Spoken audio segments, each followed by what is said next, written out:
Okay, it's called Cyrus Says. We have a very eminent and youngish guest who will come on in about 5 seconds. But before that, I want to rant, and I hope he joins me in it. Please don't WhatsApp how bad the second surge is and how we should stay at home and how everyone's going to die and how we've all been bad people. We're not bad people. The way I see it, government doesn't know what to do. So they point fingers at you and say, wear your mask, and it's your fault. It's not your fault. It's a huge freaking pandemic. It goes through everything. So everything is porous. Let's use a Persian word. And I just think that you have to stop the negativity and the anxiety and the paranoia. Just stop it. Get on with life. Do what you can. Fortify yourself and hope to God you survive. I recommend bench press, deadlifts, and squats on alternate days, and some stuff in between. This is what I recommend, but free to ignore me. But don't ignore my guest, the one and only Brian Tellis. After a long time, actually, I'm getting to speak to him. This is a man, a legend in the voice business. I think I don't want to age him, but we're looking at pre-independence when he started. But definitely when I started in '93, if I get my maths right, he was already there, very prominent voice. And he was a guy they would tell you, you got to sound like Brian Tellis, otherwise you sound like a woman, which is not a bad thing in this Me Too generation. Please sound like a woman. But at that point, he had that timbre and he had that sonorous voice. And he also had the music knowledge. We'll come to all that. But this is the man who is like the pioneer in our business. And lots of us grew up with this voice in radio, which was the only stream we had at that point. And of course, then he continues. His achievements include Sex Every Weekend. Also, lots of radio. He conquered that world. Then he moved into event marketing. Again, a pioneer, one of the first few. Then many years later, he sold it for millions of dollars and bought the country of Bhutan. Then he moved on to theater, which was always there, but now he can spend more time because he reached that point in his life where self-actualization, which actually means you have so much friggin' money. What do you do? Like an investment banker. And before that, he had a normal job, which I didn't know about. So I want to go all the way back to the beginning. Brian, by the way, I've done all the talking and half the show's over. Is that good? So I will just interject. I'll say yes, no, because Cyrus, firstly, what an introduction, man. What an introduction. Too much. I love you even more. I only wish you wore a skirt. You're my Catholic cousin, man. What the hell are you talking about? That protect is true. each other. We're a small group here. You got half Catholic genes, right? Half Makapau genes. Yeah, and see, I'm a big fan of nepotism, whatever people say. As if for my side, Parsis and Christians, what are we, 7.5 people of India? If I don't support them, who will? So for me, it's not nepotism. No. If I have to choose between people. Cyrus, it's about 12 and a half. Your information is dated. You just don't like Farhad Wadia, and you always add us too because he's a huge man. Oh, apparently he's lost weight. He has? Okay, jokes apart, yeah, he has, but he's way back in America where they don't feed him. Let's go to the beginning, and because this is also for me. See, I know all about your successes and the things that everybody knows about you, which we will talk about. But you had like a regular job. Can you go back in time? You were GSA of Pan American Airlines and then Air France, Air Canada. What's all this? Yeah. I mean, I was a bit of a rock and roller from the early days, and I did my graduation in commerce because science was for nerds and arts was for the ladies. And so it left a very intelligent. That's so rude. Just because it's correct, you don't have to say it. Like people don't say your kid is ugly, just because it's correct. You don't say that. But you're right. So if you do commerce, if you do commerce, you got to get a job in accounts and finance, and even or your pop had a business. No such like. Well, he had a business, but it was illegal and not paying. So I joined. Stop. What is illegal? What is it?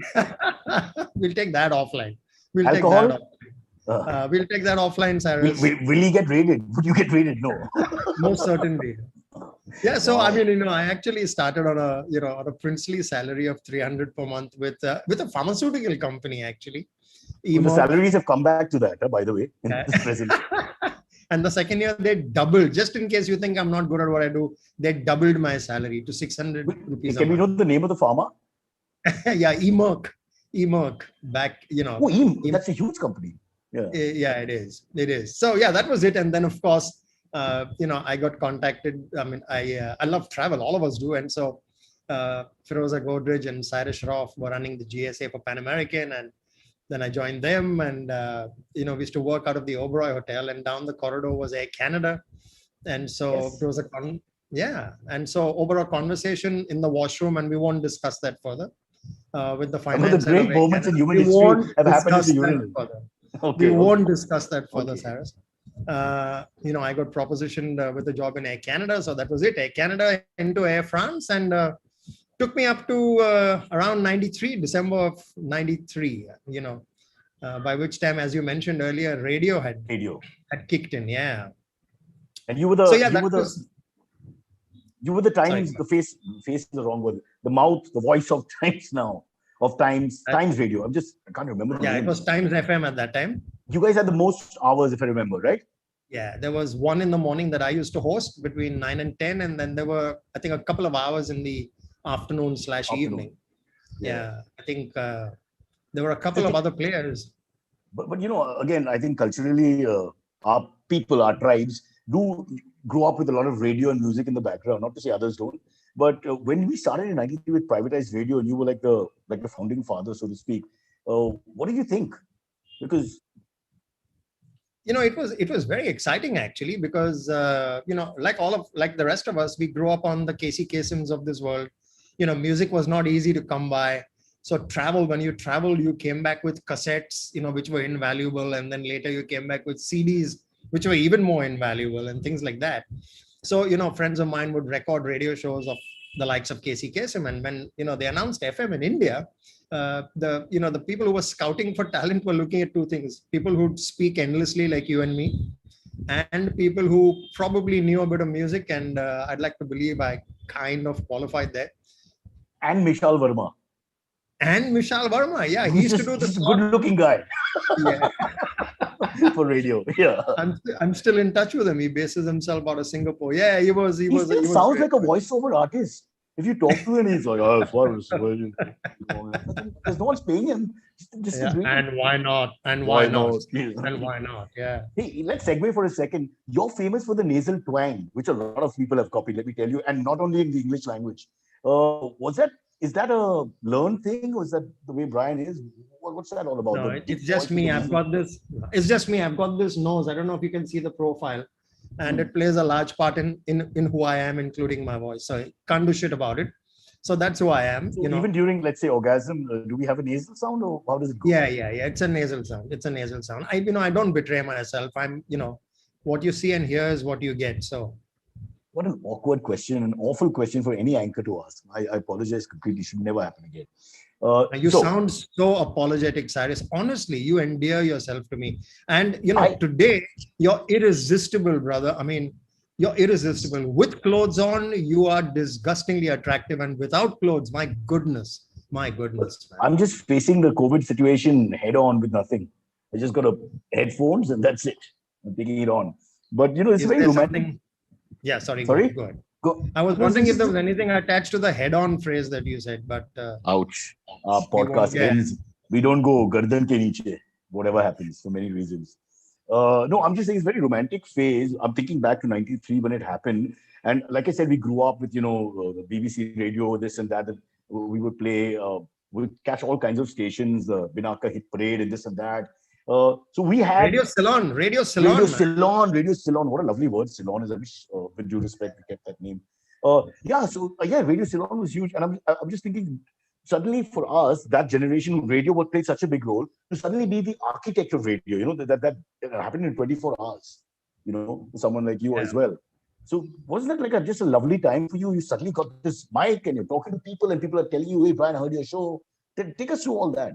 Yeah, it was pretty intimidating when I first got approached. I mean, I was intimidated, to say the least. And then, that wasn't intimidating enough. They got me involved. If you remember, it was a single radio station, 107.1, a single frequency. Correct. And you shared it. all the various people shared. Yeah. That's right. So there were, you went and you pitched for certain hours and stuff, and they involved me in that process. Of course, I was sitting in the second row of seats, so to speak, not the first row, but it was crazy. It was very, very exciting. And, we slowly kind of got over that, feeling of being intimidated and came to grips with it. We spent a lot of time in All India Radio talking to, the station heads, and I got some fun stories, about All India. Tell us one. Okay, I'll tell you one. There was so I used to do this classics, play classics in the morning. And so I used to carry my own CDs. And invariably, I'd carry a few greatest hits, so you're not carrying too many CDs, physical CDs. And they had these two, if I remember right, they were Studers, those CD players. And you queued your song. So let's say I queued a Rod Stewart song, and I kept it on pause. And then there are faders in front of you, your microphone faders as also your CD fader. So what do you go ahead and say? Oh, okay, now we're gonna, I hope you're sitting back and enjoying your breakfast, because here's some incredible Rod Stewart for you, and you hit the fader and it's an auto start. Now, one of those CD players was as badly misbehaved as you are. And and as old and as old, yeah. And I queued track number 7, which was Rod Stewart, and track number 9 played, which was Elton John. And here I was with this grand, introduction to Rod Stewart, and then I'd come back and say, sorry, Rod's kind of still having his breakfast, and Elton jumped into the fray, and take this one. It's called Yellow Brick Road or whatever the hell. So anyway, after the show, I went, and it happened twice or thrice. And Mishal and all would always, call me and tell me what a loser I am, because I was apologizing 3 and 4 times, in 1 hour. By the way, you played the wrong singer. Hey, dude, what's going down with your show, brother? You're off the mark. You're off the mark. So I went to the radio. That's in sports. There's a sledge, huh? Unnecessary. Yeah. Yeah, it was great fun. So I went to the station head, and I told him, I said, studio in studio A or whatever, your CD player is like freaking out, man. It's doing its own thing. So he said, and it was time for the news from Delhi, so we could go into the studio and check out the equipment. After my show, there was the news directly from Delhi. So I took him into the studio, and I kind of stuck. I said, he said, which CD player? I said, that CD player. So he said, tell me what you did. So I ejected the tray and I put a CD in. So he stopped. He's saying, stop. I know what the problem is.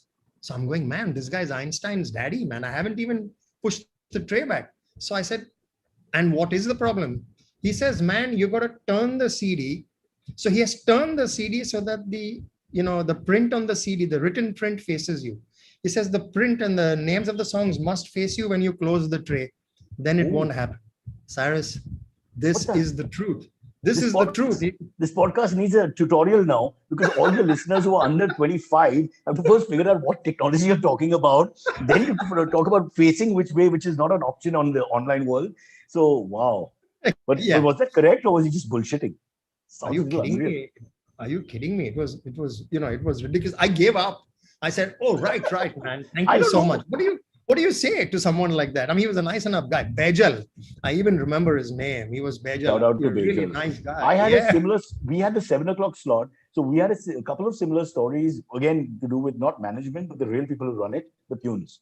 So we were delayed at least 2 or 3 occasions because they hadn't arrived to open the main door. I was standing out at 5 to 7 palpitating all on time. And these guys walk in at 7:05 saying, okay, yeah, abhi start karta hai. The very phlegmatic people, lovely. I wish I had a job like that. They never seem stressed. Did you notice that? Yeah, no. And they'd come in, the ladies would announce, 107.1 megahertz pe aap sun rahe hai, that lady. Oh God, they'd do the introduction before the show, and they'd come with these large handbags and 30 bangles on each arm. And we'd play all the ads on a spool on your left. The CD players were on your right and the spools were on your left. And we'd carry the ads, on spools and play it. She has placed her large bag over the spools while the CD player is on, or while the spool player is on. I mean, can you imagine? But no malice. It's done just the way it is. No malice. It's like no malice. It's pure ignorance. No malice. Pure ignorance. The finest form of comedy. When people just do things, it's a professional. And you're the first professional setup for radio that we have, in a sense. Yeah. A free radio, if you want to put it that way. Oh, wow. I hope you've written all these stories down. One day it'll make a hell of a... Oh, man, I should actually write it down. Yeah. We have to jump because you've got a time problem. Now, so that's radio, voiceovers, all that came with it. When did events start? Because once again, you guys were the first off the block. So how do you think of that? So Cyrus, as you're aware, all of us would anchor shows, and so we were involved with live events, but as maybe MCs or anchors or whatever else you want to call it. It was in middle 93 when we started talking about it, because I was an airline person, and we do a lot of entertainment, a lot of events for our airlines, and that really kind of seeded the thought. And like I said, I used to anchor a lot of shows. So one saw live events happening and saw a bit of opportunity there. So we discussed it in middle 93. like you rightly said, August 93, 15th of August, radio launched. And so there was a little bit of a, financial kind of, there was 10 rupees more in the pocket, thanks to radio. So, we figured that we must give it a shot. And so I jumped my job in December of 93, the airline job, and actually went on to, along with Neil and Otis, kick off Fountainhead. And we figured that it would work, but if it didn't, hey, we'd go back to a 9 to 5. Yeah, what's so bad? And we thought we'd give it a shot because we enjoyed the live space immensely. And so we stuck with the live space, like I said, and things didn't turn out too bad. It was a struggle. There were times when we'd sit by our telephone, which was an extension of the family's phone downstairs, and wait for the phone to ring for a client to call. But invariably, it took a fair while before that happened. But as we went along, things got better, and I don't believe it was as traumatic as some people think it might have been. Hi, Mr. Brian. I think Cyrus got disconnected for some reason. I'll just come on. I think he's just trying to rejoin. Yeah, no sweat. In the meantime, there are some AMA questions which are coming to us from the live chat. Firstly, guys, whoever's on the live chat, please do like the stream, which helps with the discovery of the video in the algorithm. And I will start with the AMAs for Mr. Brian in the meantime, while Cyrus rejoins. Okay, sure. This one comes in from Sayani Bakchi. Okay, I think she works with you, sir, because she's saying Brian has been one of my biggest mentors, and even after 10 years of working with him, I can't thank him enough for just how he makes people feel. That's so nice. Thank you so much. Sayani, that's kind of you, man. That's kind of you. Okay, nice. All right, next one. Hello, hi Cyrus, can you hear us?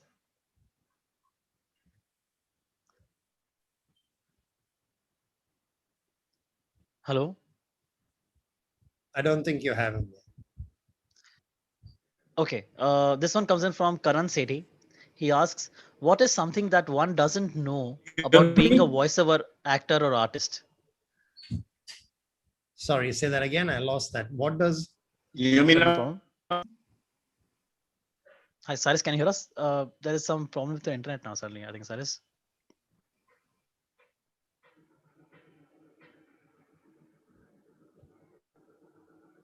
Hello. This is an age-old problem with Cyrus. He's always disconnected. So this doesn't usually happen, but... I'm kidding. I don't know. Okay, no. Okay, in the meantime, if I can just ask you one more question, sir. Sure. Girish Patil has asked, Karan Sethi has asked, what is something that one doesn't know about being a voiceover actor or artist? Interesting question. What is something that one doesn't know? Yeah, I think, being a voiceover is not really about sounding what is prescribed, what you think is prescribed. I think a voiceover, really, you need to get into the shoes of the product. If you're doing a product, if you're doing an ad, you need to really soak yourself into what the product is and what the communication is like. Sometimes we tend to make the mistake of trying to be Brian Tellis. You've got to drop that. Yes, of course, there are certain parameters which need to guide your voice and your conviction in the voice. But I think, like in theater, you have to immerse yourself in the character. You have to really play the character. And yes, obviously it's your voice, but you need to actually emotionally and of course, literally sound like the character. So it takes for a bit of character immersion. It takes for a bit of understanding of what character you're playing. That's as far as theater and film is concerned. And as far as, ads and jingles are concerned, you need to really understand what the objectivity is behind the advertising and get into the product and what you're communicating. So, I mean, I know I'm making it sound like rocket science, but once you kind of get into it, it tends to become a natural thing to do. Okay. All right. Next one comes in from Saurabh Upadhyay. He says, hi guys, good morning. Huge fan of Cyrus and Brian. He's asking you to do a podcast. And so he's saying it's a session. Please do a podcast, Brian. and he says, Brian, who do you listen to most? Your favorites. So I think he's talking about music. So who's your favorite musicians that we listen to right now? Okay, so on the first question about getting into podcasts, I'm going to get into that soon enough. I do something called Tell Us Like It Is, but which is an audio visual product. But I'm going to get into podcasts, I'm hoping sooner than later. My favorite music, man, I don't know if I want to point out any one band, but I'm immersed in a couple of genres. I'm immersed in rock and rock and roll. So classic rock is really where my soul is. And of course, over the last 20 years or so, I've started to kind of immerse myself in the blues and blues rock and southern blues. So if you were to look at genres, so firstly, by way of language, my comfort zone is English, English music, and within that, like I said, the couple of genres are rock and roll, and a fair sense of blues. Is there an artist who you're listening to currently, or you heard recently? Yeah, I mean, I've been going back and listening to a lot of the older classic albums. So I recently, and I know I'm going to sound cliched, but I just can't get enough of Dark Side of the Moon. I can't get enough of Alan Parsons Project. I can't get enough of the Allman Brothers. I tend to like the Southern rock sound. So I like the Allman Brothers both as a band and of course, Greg Allman. As far as the rock is concerned, I'm going to sound a bit cliched, but I'm an old Hendrix fan. Oh, nice. Yeah, I mean, I listened to a lot of Zappa growing up, Frank Zappa. So yes. I love that feel. And I'm a soft rock kind of lover as well. So I like bands like America, Crosby, Stills and Nash, Simon and Garfunkel, the softer harmonic sounds. So that's the kind of music. I mean, but I don't have any favorite band. We're joined now by Cyrus Brochure. Hi, Cyrus. Can you hear us? Hello, can you hear me? Yes. Can't hear me. Hello? We can hear you. We can. Oh, he can't hear us, maybe. Can you hear me now? Yes, we can hear you. Can you hear us, Cyrus? I apologize because the irony is, can you hear me, guys? Yep. Yes, we can.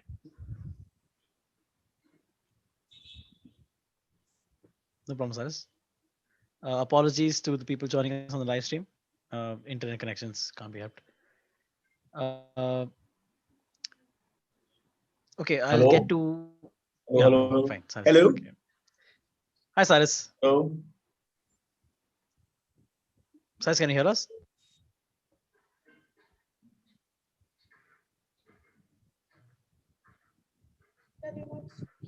Yeah, can you hear me now? Hello, Cyrus, can you hear us?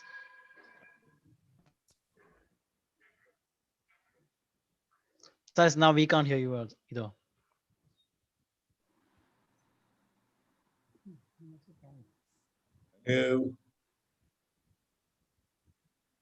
Hi, Cyrus, we can hear you. Can you hear us? Thank God. I'm just saying the irony of this whole show is that we're discussing AIR and their rustic equipment and how bad they were. And then I give a performance of a lifetime of being here in this beautiful setting. Sorry, electricity in some phase went. No. And then we panicked after that, tried to figure it out. Brian, where were we? I know the time constraint being what it was. Let's get back to, you were just explaining about doing anchoring and stuff like that and getting into the whole business. Yeah, so it was, like I said, late 93, Cyrus, when given, the background of anchoring and given the background of being airline people and doing a lot of events for the airline trade, we figured that there was a great scope in doing live events. And so we started off, the three of us started Fountainhead. And initially there was this bit of waiting by the phone, waiting for the damn phone to ring for a client to call. All of that happened, but it wasn't as bad as sometimes people think it would have been. And what would you start with? Weddings and stuff, the smaller gigs like that? No, we didn't ever do weddings. We started off, Cyrus, we were airline people or aviation people, and so we had a few contacts in the airline business, obviously, and so we used that, and so we did a fair few airline gigs. I remember one of the gigs we did, because of the gig and I had to be at the gig and anchor it, I missed the the first Michael Jackson show in Mumbai. Oh, Yeah, where he man. stopped to pee, where he stopped to pee. I won't tell you where. Right. And we were covering that. That was my first year at MTV. Yeah, I Is remember. it? So you Yeah, missed yeah. it because I you missed the it. gig because I was at we were doing a gig at the Taj. I remember, in the Crystal in the ballroom, and yeah, I missed the gig, man. I missed the gig. Yeah, it's one of those Hey, sorry things that Brian, happen. whose fault is that? Because it's your event, plus you're the compare. So, I mean, you're in charge of the timings. No, I'm not complaining. I'm not complaining. I'm not complaining. I'm not a big I'm one Mike. of, I'm not a big I would have Michael loved to Jackson have. fan. No, not it would have been nice to kind of soak in the vibe. Yeah. For us, Irrespective. for our generation, I think there weren't many before that. And it was one of the first big concerts, biggest name in the world. So it was something, no doubt. And the whole of Mumbai had come to that, where was it, Bandra? Huge crowd. You couldn't get in, you couldn't get out. It was awful, actually, in many ways. My God. And then at the end of the game, for me, it wasn't Elvis, it was Michael Jackson. So I was like, what the hell am I doing here? Get that story. So then events, and of course, the events galloped along, and you guys made a lot of friends along the way. We met because of some events. I was a Yeah. young guy then. I'm still a young guy. I went up to you and said, Mr. Tellis, I may have said Mr. Tellis, we share the same, my mother's surname is the same as yours. And I was hoping that there'd be some bonding. And you told me, can you please get me a soda? I remember that. You just sent me off. Did I? No, I'm kidding. I can't remember. You, But you are responsible for my strong prayer life, because every time we did a gig together, I spent the previous 3 days just praying that everything would go according to plan. I'll never forget that we did a gig for the Mahindras, and I think there was Anand Mahindra and Keshub Mahindra who were at the gig. They were launching, I forget what it was. It was a pretty tight affair, and you cracked a really bad, typical Cyrus Brochure joke about Keshub Mahindra going for a drive in this new car with his driver. Kunal did that. Yeah. I remember the gag. I know it was a gag. I'll never forget the look on Keshub Mahindra's face when you complete. And there was a look on my face as well. I saw the check flying out of the window. I'm going, oh, Cyrus has done it again. Well, there's Mahindra and Mahindra. You just have to go with the other guy. No, but for me, the fun part was in those days, we would all drink after the event, which, as the years went on, that seemed to, with a new age entrepreneur who just rushed off to his next event, that little funny bonding thing never happened. But then exactly this, what went wrong, and we drink and laugh, and and there was so much to chat about. Yeah. What went wrong was, hours of conversation. Yeah. And you can't just blame me, because everything sometimes would go wrong. It was so much fun, actually, when you look back. Yeah, including mics. You do a mic test. Oh, Brian, make us do mic test 15 times, and then when the damn show starts, the guys don't put it on. So you come and say, no, exactly like this podcast in the middle where I dropped out. And it's happened to me so many times. I want to write a book. I'm like, these technical guys, they come there and make a big deal out of everything. Oh, it was so much fun, really. So we should write a book on all the, on all the gaffes. There'll be a couple of books needed. And my favorite thing to do with you guys was sit down and look at the room and see which girl is checking us out. Because as you get drunk, your ego starts thinking that they are checking us out, and it's so much fun. I have good memories. And the daru was free, brother. The daru was free. Yeah. That's a big one. That's a big one. After insulting Keshav Mahindra, not intention, no intent to do that, but drank his as well. Okay, let's move on. So that was a super successful career. Then you guys, but you still, even though you sold Fountainhead, you still run Fountainhead. Well, yes, but Fountainhead has operations have been shut now, Cyrus. Dentsu have made a decision. It's a global decision that they've made where they're kind of realigning their businesses and stuff. And in India, they've decided to kind of shut a few businesses down, given what's happening to us over the last 12 to 14 months. And one of the unfortunate decisions is operations of Fountainhead have been shut. So yeah. I can have that reverse, not a problem. I know a few people in the right places. Don't worry about it. Although I think you've worked enough, you should never work again. You should just relax now. So let's come to the third avatar, which is the theater, which in the last few years is, again, that's your thing now. So yeah, it is. It started off being my thing. I mean, as you know, Cyrus, I mean, I'm talking about the early days, theater was something, it all started with this system we have in Bandra, called the zonals. I'm sure you're aware of it, where, you get together and there are various competitions that you can participate in at various age groups or And in the various singing is ages. always great. Yeah, it's wonderful. It's wonderful. Even the instrumentalists are good, and All the way. there are chorals, there is dramatics, there is now elocution and a whole host of stuff. So that kind of you didn't have an option. You went onto that stage and made a fool of yourself, or you came away winning a few prizes. But what it did was it kind of you mainlined yourself with the performing arts. So that was brilliant. And then that's where the theater bug really, or the theater needle really got stuck in. And then I think it was back, I'm going to give away, the fact that I'm 93 years old. It was in 79 that we did Joseph and His Amazing Technicolor Dreamcoat, which was one of the early musicals we did. And took it to, which was then a big thing, took it to the Mumbai stage, as they called it. Sapphires, I think, was the prescribed Mumbai stage back then. Yeah, the big one. Yeah, the big one. If you performed at Sapphire, now you can't park a car. Those are lovely days. Yeah. Yeah, I know. Yeah, it was great fun. We'd kind of spend a lot of time there, partly because of theater and partly because of the girls' hostel, but we won't go there. So that my was mother and Joseph daughter are both from that hostel. You show some respect because you're somewhere between them. Don't tell me your horrible. problems. That sounds horrible, Brian. That's the worst sentence ever said on a podcast. Don't tell me your problems. I got enough of my own. So that was Joseph and His Amazing. And then we went on, it was, I think, early middle 80s when we did Grease Lightning, where, I did the narrator and Shamak and Sanita played Sandy and Danny. That was 85, I think. And there were big concerts. 8 Bhopal happened at that time. The big concert to raise funds for Bhopal, the gas tragedy. Then we did in 86, Alec, after seeing Grease, actually asked me to audition for Perron, and so Evita happened. And you played? I played Perron. I replaced Keith Stevenson, and in Evita. The song?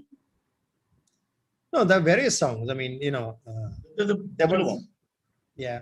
Dalip was replaced by Rags. Yeah. And there was. That's my favorite song from Evita. On this night of 1,000 stars. Yeah, that's my favorite. Beautiful, man.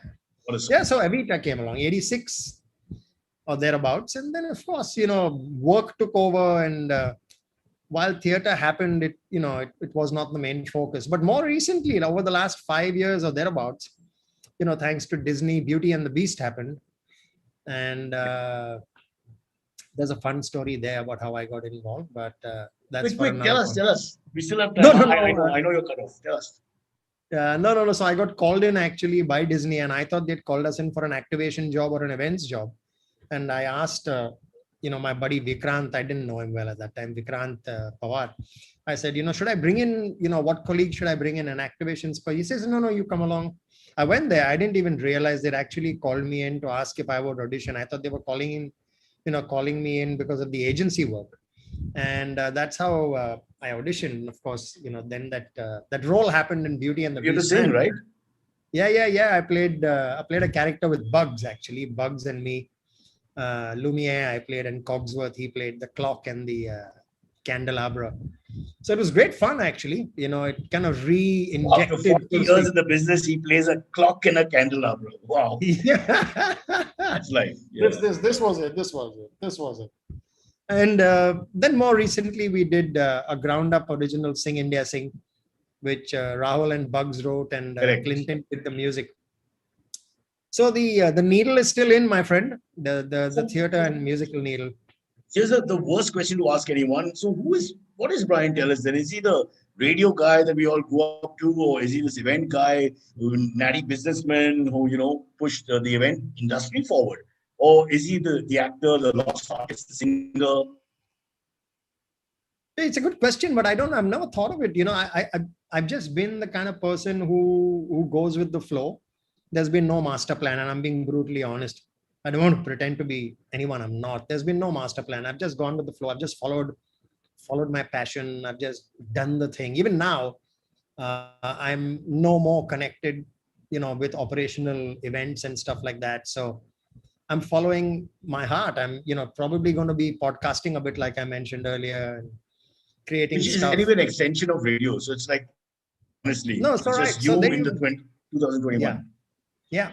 And I'm going to do a bit of, if people wanted a bit of consultancy, a bit of hanging out with the right people and doing the I'm doing things. the same thing for marriage, Ryan.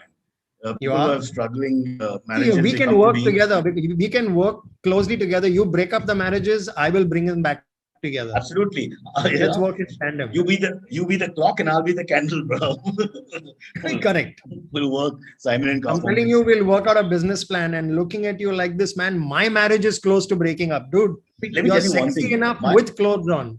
This is maybe a bit of a cliche, but it's true that strangers make the best friends. So here's my point. If we start this, people who don't know us come to us will help them for sure.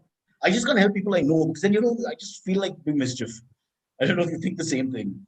It's a bit of a problem. Speaking of which, who's the biggest drinker in the group? These are the questions people want to know. Who's the biggest drinker in the group? Yeah, in the Fountainhead group, in those years of glory that we spoke about when we were kings. We shared the honors, man. We shared the honors. We shared the honors. You Yeah, want to take a name? it was, What a it was touchy a, guy. Everything else you're open about. This is it was, it was a democrat. It was a democratic setup, Cyrus.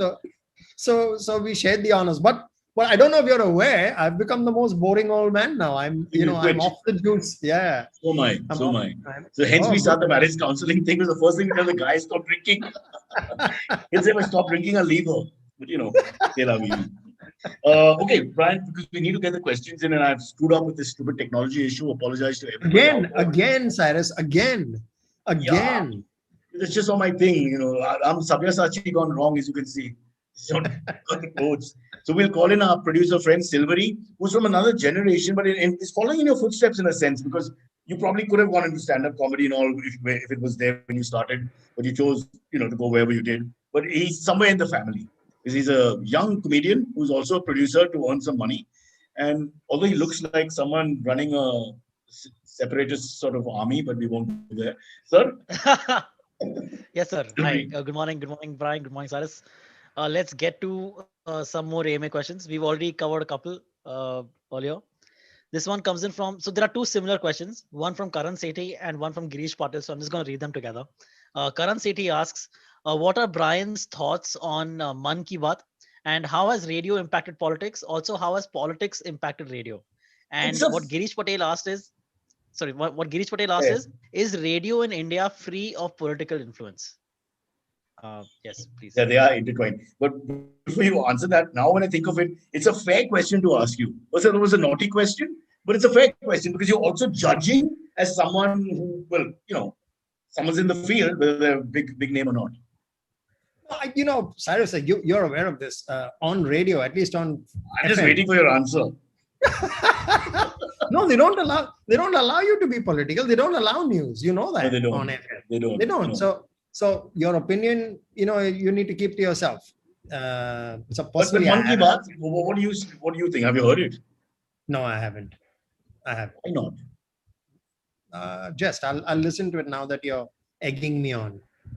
We are the minorities. Wait, what are you talking about? No, I haven't. I know I'm sounding blasphemous, but I haven't. Yeah, I don't know. Anyway, the appeal is not for us. It's not for urban India. It's more for everyone. At least that's the attempt, I presume. But I just wish our politicians, although he's a good orator and all that, would just get a bit funnier. I feel if you're not funny from time to time, it's like Kunal Vijayekar talking. It just bores me. It just goes on. So I wouldn't presume to tell people what to do, but I'm just saying if they could just interlace more humor. No, here's the honest truth. I have listened not to the entire thing, but I've listened to a couple of them. I love radio for the fact that it is a one-on-one medium. Okay, my big pull to radio is that I can speak to and with Cyrus Brochure, albeit one-sided conversation. It's interpersonal. It's personal. If I'm going, how are you guys doing out there? That's not radio. Radio is a one-on-one medium, and I find that. So that's basic principle being violated. Obviously, he's the intimacy you're saying. No. Yeah, the radio. Silvery is a little serious here. You're talking about the intimacy that you would have as a broadcaster or as a RJ, or whatever the word you want to use. It's a one-on-one, and that's why radio lovers are actually far more fanatical than anybody else. Absolutely right. Really, that's the medium of radio. The medium of radio. It's not my take. The medium of radio is a one-on-one. It's not meant to be a me talking to the masses or whoever. It's a glorious point. I'm not going to say yes or no, but it's a glorious point. So your thing is that it's actually wrong to do a Mark Anthony speech there. Absolutely wrong. Raising the rabble Absolutely and wow. I can talk to 100,000 people or whatever that number is, but I speak to each one of the 100,000 people, if you know where I'm coming from. Separate. I'm also saying, so that's, yeah, you're right. So it's a personal conversation. Even as an artist, it's therapeutic for you because you do that. You have a conversation which makes a little sense. You're not just screaming and shouting about, come on, guys, let's rock, let's have a good time, which is what I used to do for 25 years. Oh, just 25. Whom are you kidding? 25? Okay, nice. Okay, Silvery, next. Okay. Next one comes in from Harvesh Kasar. He says, hey, Cyrus, Antariksh and Brian. Watching the match yesterday, it looked as if India was experimenting yesterday with the captaincy. Your thoughts? Well, Brian, I don't know if you're a big cricket buff. I know you're a footy buff. I am. But just want to quickly say, the guy goes off for a little while. This happens, they're playing so much cricket. You might want to do potty, you might want to pee. I mean, these things happen from time to time. So, and Rohit Sharma took over and then whatever. I think it's an unnecessarily being mean sort of point. But in India, it's all about sarcasm the moment things aren't going our way, isn't it? Right? Yeah, it is. I tend to agree with you, Cyrus. I mean, I don't think it was kind of orchestrated. I don't think Rohit Sharma needs to be done a favor. He's a fantastic captain. He's proved it over and over again with the Mumbai Indians, if nowhere else. So he doesn't need a gimmicky thing like 20 minutes of exposure. Yeah, exactly. Exactly. I think he's way beyond that. But I don't mind the jokes. Sorry? I love the match. Sorry, I didn't hear you, Brian. I said I loved the match, though. I liked that it went into good game of cricket. Yeah, nobody ever. This jingoism crap, of course, when it comes to the football, Silvery is also more footy guy. It goes out of control, I think, sometimes. My son starts crying when Liverpool's had a bad run and all that. So I understand that part of it. But what happened to the old-fashioned sports lover who enjoys sport? And the result affects you, but you enjoy the sport. I'm a sports junkie as well. And I've got a big take on that, man. So I'll just give you the Formula One case, or you can take the soccer case. If you're watching a Barca play, it's all about whether you love Messi or don't love Messi, and whether you're going to chastise him or whether you're going to kind of put him up on a pedestal. That sucks, man. Or take Formula One. I followed Michael Schumacher forever, right? And I stopped watching Formula One with other people because it was all about either you were a Schumacher fan or you were like vociferously anti-Schumacher. And you stop to enjoy the race. You stop to enjoy the sport. You stop to enjoy the soccer match. But Brian, in his form, there's another thing there. Because of his dominance, you want to shout for the little guy. So it's like when you got a guy either which way. Omnipotent. Yeah. I'm saying we all have passion points. We are fans of whoever they are. But don't let that kill the joy of the game, man. You know what I'm saying? Points. Yeah. And I find it's happening a lot where I'm so caught up in being a Man U fan that I will never appreciate what Mane is doing for Chelsea or whatever. Absolutely. You're right. And I'm telling you, this kind of perspective comes with age. Because I'm thinking back, we were probably as bad in our teens and 20s and stuff. Kind of. Okay, I'm only 90 years old, so it wasn't that bad. I would also support, say, Liverpool like my son does, but I won't wear the towel and the cap and the shirt, and get up at 3:45 and watch the game and cry loudly and scream and throw things. So there has to be some, of course, coming back to Monkey Bath, I hope we don't get the same reactions. I'm just very sorry. Go on. All right. Next one comes from Kashan Shetty. He says, is there one thing from the pre-2000s era of radio which you feel is irreplaceable? Also, do you feel that not enough radio stations today play foreign music? Well, Brian, take this because, how do you explain demographics? It's a tough one. I mean, you've been fighting for English and Western music and all that. Yeah, I mean, so first I'll answer the question of what was the difference? I don't know how different was 93, which is when radio or FM radio started. Between the difference was the amateur feel that we had, the stories you told and how my podcast is lag in the middle. That was the fun, because you were going there with your own discs. You were sitting there when you opened doors with machinery which is antique. That was it.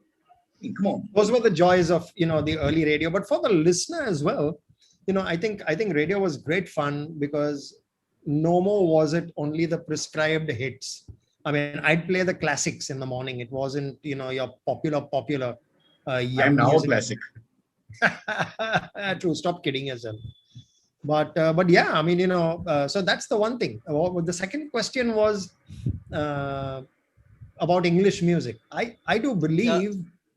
Yeah. Sorry. Go ahead. Yeah, the second question was also, do you feel that enough radio stations play foreign music nowadays? Yeah. Foreign as in International. Western. Yeah.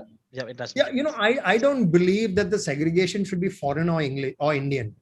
Firstly, I just believe you should cater as a radio station or radio stations. You should cater to the demographic that you're catering to. So it's not about how much Indian music I play or how much international music I play. Like I would like to in my blues play the blues show that I do on Sunday evenings. I'd like to play a lot of Soulmate. I'd like to play a lot of Indian blues artists who are good. So that's not Indian or international. The same thing is what I believe in, in stations that play only Hindi music. I believe that when you say international music, there's Gypsy Kings that play Spanish music. Why are we differentiating music based on the country it comes from? You talk about genres, you talk about a demographic. Brett Lee sings in Marathi. So, there you go. Yeah. There you go. There you go. So I do believe we need to kind of grow a little bigger than we are at the moment, and confine ourselves to I am Indian and I only listen to Indian or I only listen to American. I think that sucks. It almost comes to the same sports point we made, where the jingoism overtakes the love of art. And suddenly it's about, I only like this culture. Exactly. We need to define the parameters on which we're living, man.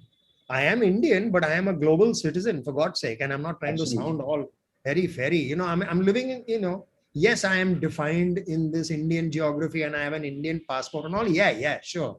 But when you're talking about listening to music, dude, what has me being Indian got to do with anything or listening to Indian music, So I think we need to shed these complexes. These Why wear the identity? Other people want you to wear some sort of identity. It's a good question because Indianness is very, very. Be like Cyrus, he doesn't wear anything. Never mind identity. No, I don't even have. I come from like mixed communities. I come from mixed classes. I don't have anything. The only thing, I'm not even a man. I don't have any label left. I don't know what to say. At least you're honest. At least you're honest. Oh, that I am. I've always been pretty straight up. In fact, that cost me a lot. Yeah. Still very. Okay. Yeah, should we do one? Your call. 46. We can do one last do one more? Yeah, we can do one more question. I've got a 11 o'clock. Sorry. Quick, should we talk? Yeah, one last quick one. This last one comes in from Karan Sethi. He says, what are Brian's thoughts on sports commentary on radio? And has he ever done it? If yes, what were his takeaways? And if not, would he like to do it at some point? Oh man, Karan, you hit a sweet spot, man. You hit a sweet spot. I'm like. When the amateur becomes a professional, the lover becomes the producer. No, I'm a sports junkie. I love sport, and as you have figured, I love talking as well.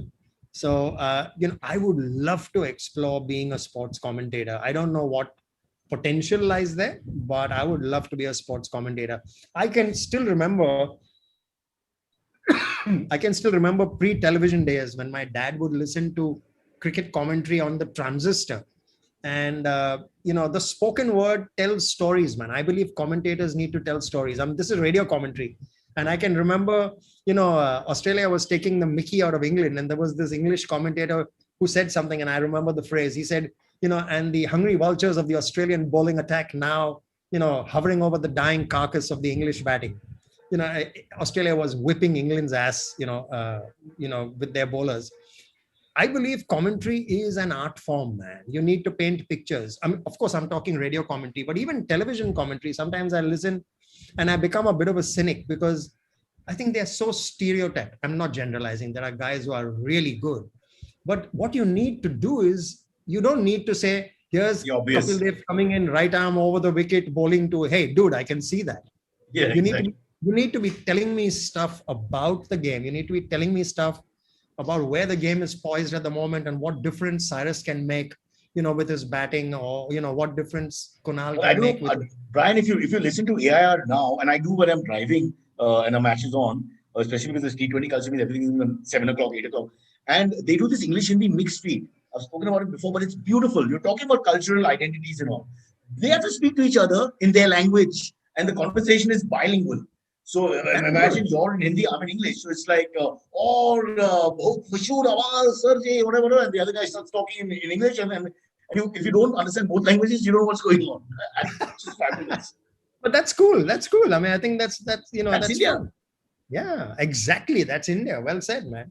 Well said. Yeah, but I totally get your In the point middle, about which, Sylvie, I don't want to ever make fun of other generations or something like a funny guy shoot that I've become.